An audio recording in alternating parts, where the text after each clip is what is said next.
now rocking with the best. Debates get hot, boy, I am so many fresh. I talk cash money like I'm Birdman. Tackle topic straight on, no swerving. All facts is what I'm serving. No one's better or more deserving than me. I bring that heat like Miami on a whole nother level like I'm tiny.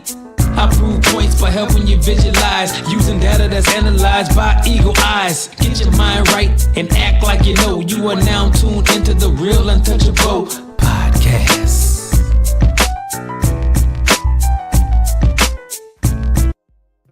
Hey, what it do, sports world? Welcome to the real Untouchable podcast, man, with me, Ray Diggs. I got a great segment for you all, man. I want to talk about Arkansas high school football. I'm going to talk about two different conferences, maybe even three. But I will be talking about 4A, 4A, possibly 5A, and I will possibly get a little bit into 6A, just a little bit, okay? But hey, before I get started, man, make sure I hit the like button, the subscribe button, and also the share button. And make sure y'all give me your feedback on what you all think about this segment. But hey, let's go ahead and jump into it. Hey, Arkansas high school football kicks off tonight, and we got some barn-burning games. We got some really big games in the state of Arkansas in 4A, okay? In 4A, we got Little Rock Mills. We got Osceola traveling to Little Rock, number 3, Little Rock Mills. Everybody know about Little Rock Mills sophomore quarterback Elijah Moody. He accounted for over 4,000 yards last season with 44 touchdowns. I think this right here is the year where he have to take that next step. I watched their scrimmage game. I didn't like it. I think it was a little bit, I think they pretty much didn't let him loose. He got hit on the first play. I think it was unnecessary. I don't know if you really supposed to hit the quarterback, but they hit him, hurt his arm. But I think that he should be good for tonight's game against Osceola, and they're gonna have to be good because Osceola is one of those teams that's rich in rich tradition program. And I think that they're gonna come into Mills. If Mills can win this game right here, it can pretty much open up everything for this really good team. I think that they was undefeated last year. This season right here is the year in to where they can possibly take that next step on where they need to be to get to possibly get to Little Rock at the end of the season. Okay. We got Camden Fairview at number 2, Orkadelphia. Orkadelphia is the number 2 team in 4A. They returned a lot of talent from last year, running backs. They got 2 hell of a running backs, Blake Moody and Caden Whitaker. Both of them played good in the scrimmage game. They also got a really good junior quarterback, McCoy. This kid passed for 3,000 yards, 46 touchdowns. So, and they also have a really good linebacker, Malachi Hamilton, and Quintavion Morris. So they have some really good players. This team right here, honestly, is probably the most complete team in 4A. If I had to just say myself, I know people are gonna be like, no, I don't think that this right here is the most complete. Yeah, they are. A lot of people got Darnell, that's the most complete team. They got Elkins, they got Warren, but I think that this Orkadelphia team starting off at number 2, it's gonna put a chip on their shoulder. I can already tell you all that.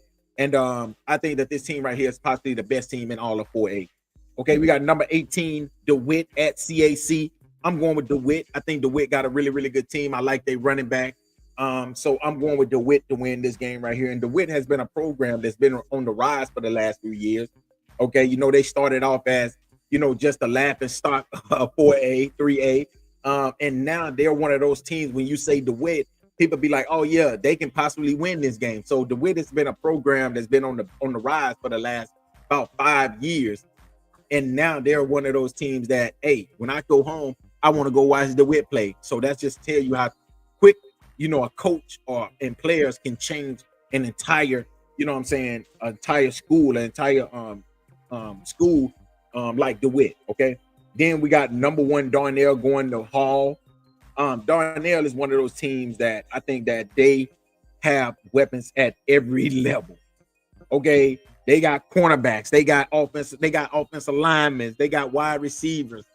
But I still say that I think Orkadelphia, they are the best team in 4A. Okay. But I think Darnell is one of those teams that's right there behind them. I think that these two teams can possibly be meeting for the 4A state championship in December in Little Rock. if everything goes how it's supposed to go. But Darnell, I know that they'll win their first game against a very, very low level team like Hall. We got Lono going to number 11 Stuttgart. I'm not a big Stuttgart fan, but I think that Stuttgart will win this game. They starting off the season at number 11. So I think that I think the number 11 pretty much fit them. Okay. Let's see. What's another game that we could talk about? We got Malvern going to Jacksonville, 5A Jacksonville. Malvern can be one of those other teams that can be really good this. They are one of those rich tradition teams who always, up there in the top 5 of 4A, always in the playoffs. Okay, when they had Jalen Dupree, they were one of the teams that started to get the runs at the state. Jalen Dupree just went. We ain't white in this championship. Talking about Dupree rushing, they could not stop him. He was throwing the ball. A lot of people say it's because it was wet, but hey, you a championship team, you gotta know how to do it together. So I think that Malvern, do I think they'll beat Jackson? Yeah, I think because I think that they're just a better team than Jacksonville, even though Jacksonville is 5A. We got number 7 Nashville at Magnolia, another one of those 5A schools, 4A going to a 5A school. I gotta go with Magnolia on this one right here. I think Magnolia, they always fast, they always got speed. These teams like this right there, like they don't really be a championship team, but they always have like fast players. Like what's the team? West Helena. West Helena always have fast players, but they just don't be good though. They just be like, they can just run. You kick the ball to them, they catch it, they run. That's it. That's all they know how to do. Yeah. So yeah, that's gonna be a pretty good game as well. Okay. And then, in my opinion, see. Are you saying I'm cutting in and out? See. I don't know what's been wrong with my mic lately, man.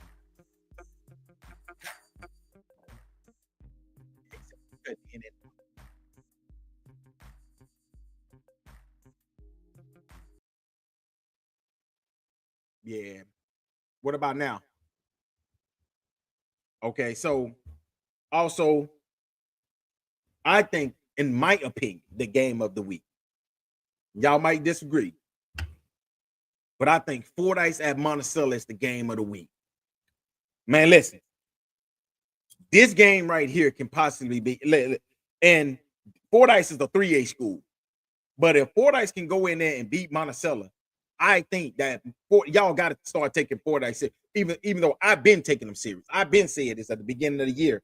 I've been saying this right here in my last couple podcasts that I think that this right here was the year that Fordyce take the next step. Now I watched their red and white game, and I'm gonna be honest, I was a little baffled by it. It was unorganized. I didn't understand it. I didn't even understand what they was doing. To be honest with you, I think they should go away with the purple and white, the red and white, the blue and white, the green and white. I think they should go away from those type of games. And the reason why is because you don't really see how good your team is. I think that if you really want to see how good your team is, you just play against how y'all did those scrimmages. You scrimmage against a team. That's what I think that you can do. It's a little more easier. Exactly. The Red Bucks have always been, when I tell you Fortnite's been good ever since I can remember, like they've been good for a long time. I was just sitting there talking to somebody the other day. I was telling them about McGee been good for a long time. McGee been good for a long time. Listen, I remember when McGee had Leroy Hood and Lenois Bailey. No lie.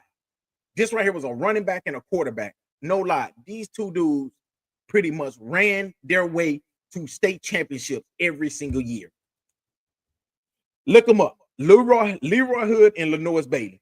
I'm talking about these two dudes were so unstoppable. And y'all want to know what they was running? They was running an option. They was running an option. The same thing that they run right now is that wing T option. That's what they was running in.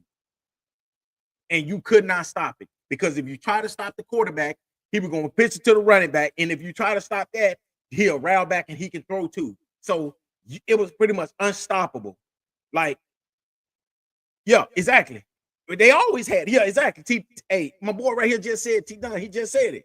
Hey, McGee has always had the running game, wing T. The wing T offense that they run right now, that was the offense that they used to run then. So Fordyce at Monticello. Do I think Fordyce can beat Monticello? I know that they can beat them. Do I think they'll do it tonight? I don't know. I'm gonna go with Monticello because Monticello is playing at home. That's the only reason. I'm going with Monticello tonight. I think Monticello wins this game, but this right here should be the game of the week. Actually, it is the game of the week. Make sure y'all go to YouTube. ASN will be showing this game right here tonight on their YouTube channel. I always follow all that. I always watch all their games on ASN Sports, but they will be showing this game right here tonight. This is their game of the week. I'm glad that they did because Cadillac Ellison, if y'all don't know, this dude is huge. He is their sophomore quarterback. I feel that if he continues to progress at getting better at passing, then he can be a dynamic quarterback. Now, Monticello also have a really good. They got running backs. They got wide. They pretty much got everything, honestly. They got a kid named Jaden Rose. They said right here he caught a 76-yard touchdown in the scrimmage game against Rising. I'm about to check this kid out. I think that right there might be somebody that's one of my homeboys were telling me about, man. They was like, yeah, this is wide receiver in Monticello. Man, this dude might be the best wide receiver in 4A. I mean, in 4A. I was like, okay. I'm about to check him out. His name is Jaden Rose. Okay. And then they have a quarterback, Jackson Himes. They was like he played pretty well as well. So we're gonna check these. I'm gonna check Monticello out tonight. But I'm gonna tell y'all know who I'm a big fan of. I'm a big fan of them. Warren, Green Bear. They're gonna go down there to Warren tonight to face the number 5 Lumberjack, Bo Hembry's team. Jackson Denton is back at the quarterback position. Now, y'all know I was pretty hard on Jackson Denton his freshman year. I was one of his biggest critics. Okay, even last year before he got hurt, I was one of his biggest critics. Okay, now he's back, and I'm happy he's back because I think he's the key to the Warren's Lumberjacks offense. He's been their quarterback for the last 2 years. He's only a junior, so I think Bo Hembry pretty much having him back, it takes a little bit of pressure off of everybody else. You know, you got Josiah Steen out there wide receiver. You got Blade Fellas out there wide receiver. Josiah Steen, I'm gonna be honest. I think that this kid right here can be special. I'm gonna be honest with you. I think that he can be that guy. Only being in 11th grade, he's only a junior this year. I think with him, Jackson Denton, these two dudes right here. I said the same thing about Hanbury last season. I think this Warren Lumberjack team is a year ahead of time. I think that next season is their year that they can possibly, if they get maybe another maybe 2 wide receivers and get a running back, because Bo Hembry even said it in his weekly show that this team right here is really young. And I believe what Bo Hembry said. I think that this is a very young team in Warren. I don't know if they're gonna beat Green Bear. And I'm gonna tell y'all, Green Bear is a 5'8" team. I was watching them play against Green Bear last season. I'm gonna be honest with you. Warren had them where they want them at. Warren was up by 14 points in the 4th quarter, and it's like Warren just gave the game away. It's like they just gave the game away. It's like they didn't want to win. But Green Bear ended up coming back, winning this game. It says it right here. The Panthers handed Warren a 41-34 win loss last season. Okay, so that just tell you right there. But Warren, they got a strong running attack led by Antonio Davis, 1,200 yards last fall. Jackson Denton is returning. And Tayshawn Edwards. I ain't seen him yet, but I'll definitely be paying attention to him tonight. And like my boy T Dunn said, Bo will run the ball. Hey, one thing about Bo Hembry is this: he's gonna run the ball. They have NFL wide receivers, but they want to run that football. That's what they want to do. They want to run you, and then they'll set up that big throw down the seam to Josiah Steen. That's what I think is going to happen tonight. If Warren can win this game, Warren have the advantage. They playing at home. Warren, do I have to pull the stats up again for y'all? Hey, let me see. No, I think I might have threw them away. But Warren was one of those teams that within the last 25 years, they have single-digit losses at home. They have single-digit losses at home. That just tells you what type of team this team is at home. So I expect for Warren to come into this game. I don't expect for them to bow down to this 5A school. I think they'll come into this game and put up a big fight. I'm not going against Warren. I'm gonna be honest with you. I'm going with Warren. I think Warren win this game. Even though I think that this is going to be a hard game for them, because and I'm only saying it's going to be a hard game only because Warren is a 4A school and they lost. You got to think about it. They lost possibly the best wide receiver in the state of Arkansas, which was Antonio Jordan. So, you can't lose him and then, think that, I can just lose this player right here and then, hey, that's nothing. Yes, you lose him. They lost Cam, what's his name? Cam Burks. They lost a lot of, matter of fact, they lost their top 3 receivers from last season. Josiah Steen was a sophomore last year, on that team. So they still have him, but they lost a lot last season. Okay. So I expect for this Warren team. I don't know if they're going to win tonight. I hope they win tonight. I'm going to pick them to win tonight, even though I think Greenberry is a really good team. I also will say this right here. If you go back and watch that game, it was a lot of bad calls in that Greenberry game as well. That cost Warren that win. I kept saying it like, man, what are they calling, man? They're just calling shit now. But they ended up winning that game. Okay. Now I'm going to move up to 5A right now. I'm going to talk about a few games in 5A before I end this. Pulaski Academy, 7A Pulaski Academy is traveling to number 2 JT Robinson. A lot of people keep texting me, telling me, man, JT Robinson going to be real this year. JT Robinson going to be real this year. JT Robinson going to take over Parkview. Now, that's a little bit more pushing it. I don't know if they're going to do that. Maybe not. But I like Parkview. I like Parkview. I think that's a hell of a team. And I think they've been a hell of a team for a while. Actually, it was a site came out yesterday that said that Hardin Academy has had a better 5-year run than Parkview. I don't know what the hell that dude was smoking that posted that. But if you look back at the last 5 years, Little Rock Parkview has won 3 straight state championships. They was one of the only teams to go into 7A Bryant and beat them. That says enough. And Hardin Academy can't even really win shit in 5A. You move them up from 3A to 4A. They dominated 3A. They dominated 4A. Then you move them up to 5A. I don't know.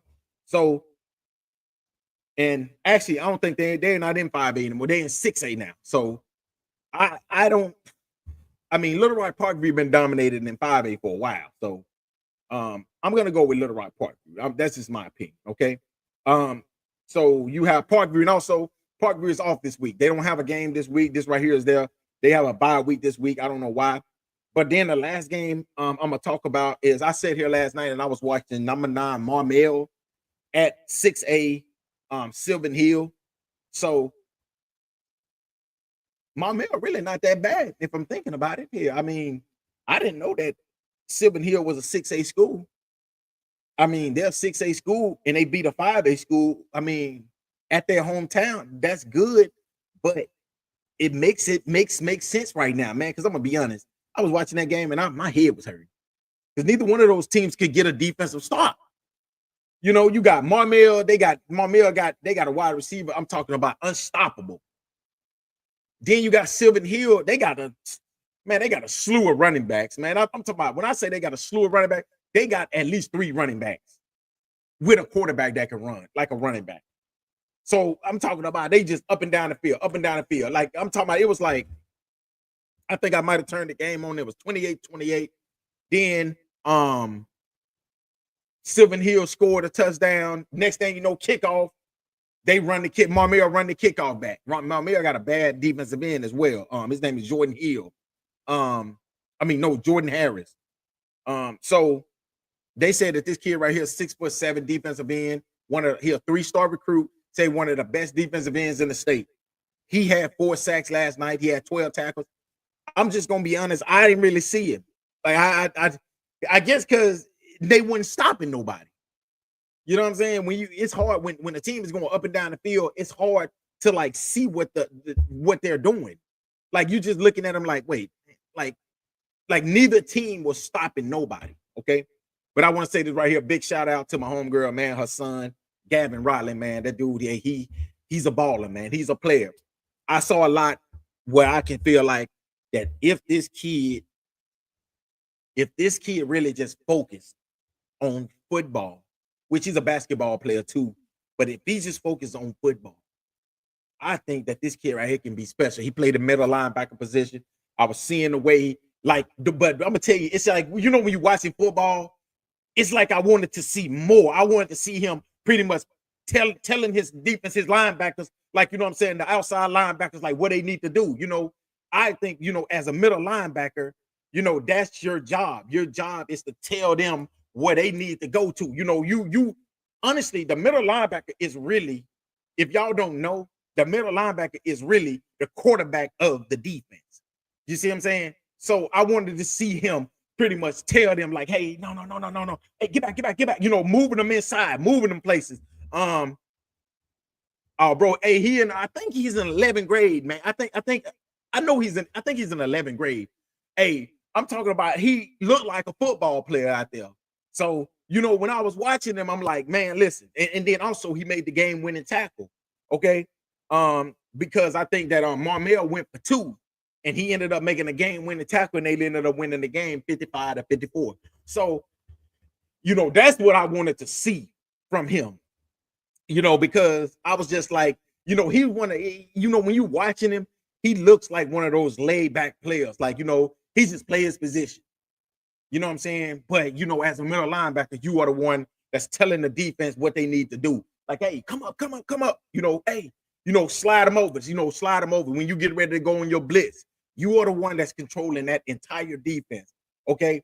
And at least you are controlling the front 7. You might got a safety back there. It's kind of like when it came to, I'm gonna tell y'all who it came like. It's kind of like Ray Lewis when he had Ed Reed back there. He knew that Ed Reed was gonna control the secondary. That's why Ray Lewis can pretty much control that front 7. He told the front 7 what do they need to do. That's the same thing I feel like when it came to Gavin Rollins. I feel like I wanted to see him take control. I was talking to his dad last night, and he was like saying that he was a little sick. So maybe that right there what it was. But he definitely looked like a football player. Okay. And you can tell that he, and I honestly feel like, football ain't his first love. You know what I'm saying? Because I think that he can be like, if he loved it, I think that this dude can possibly get a scholarship for football. But like I said, man, hey, I love watching him play. Like, it was a good game. And like I said, all of these games tonight, like I said, we got Fordyce traveling to Monticello. We got Hamburg. They will play against McGee. Hamburg need to win this game against McGee tonight.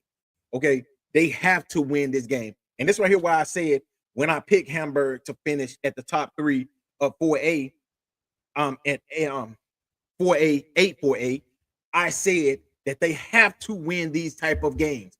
They have to beat the McGees. They have to beat the West Hellenas. Okay, you gotta beat these teams right here if you want to be taken serious. Okay, you can't lose against a 3A school and then think a 4A school is going to take you serious.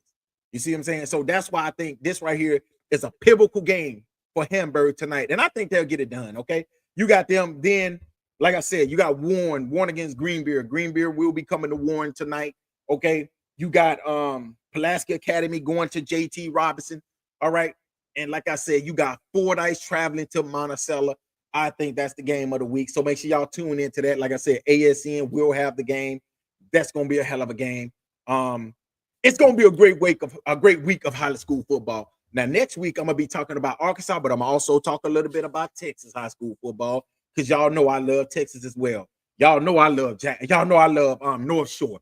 I love Westlake, okay? I love Duncanville, DeSoto. I love all of those schools, okay? But I'm going to tell y'all which team this year do I think is going to take the hardest conference in all of Texas, okay? It's going to most likely be the team that pretty much takes it every year. Even though they lost a lot. They lost their quarterback, their wide receiver. Their quarterback went to Alabama. Their wide receiver went to Oregon. But hey, I think they still got the players.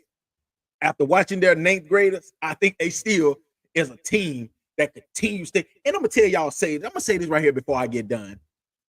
I do not like it that private schools like IMG Academy in modern day gets a chance to recruit all the best players in the state, in the world, the state, the world, and then try to come against a team like Shalimar, Madonna, and teams like that right there, and then y'all beat the brakes off of them, and y'all say that California is the cream of the crop when it comes to football. Shalimar Madonna that's the school that Jeremiah Smith came from. He's a homegrown talent. Like, I can't compare Duncanville against modern day because Duncanville players are from Dallas area. They're from that area. You see what I'm saying? They ain't coming from Florida to here. Just like when you coming from California to IMG Academy. I hate it that they allow teams that recruit to play against homegrown public schools. Okay, I get it that you know ESPN want to see this, but I just think that it's unfair. But y'all let me know what y'all thinking. Like I said, it's high school football tonight. Arkansas high school, Texas high school. It's gonna be a great night of high school football. It's gonna be a great night of college as well. Y'all see, I'm jumping into everything. But hey, T-Dunn, man, I appreciate you, man, for giving me your feedback. You right. Gavin is truth. Gavin is the truth, and he is special. I just can't wait to see what he continues to get better and better. And Bo Henry and the Warren Lumberjacks, y'all know what they gonna do. They've been doing this they've been doing this right here for the last 25 years. And that's win, win, win. All we do is win, win, win, no matter what. Hey, roll, Jack, roll, man. Hey, man, peace, man. Y'all have a great Labor Day weekend. Until next time, man. I got an episode coming up next. I'm about to get on Michael Parsons ass, so make sure y'all tune in for that.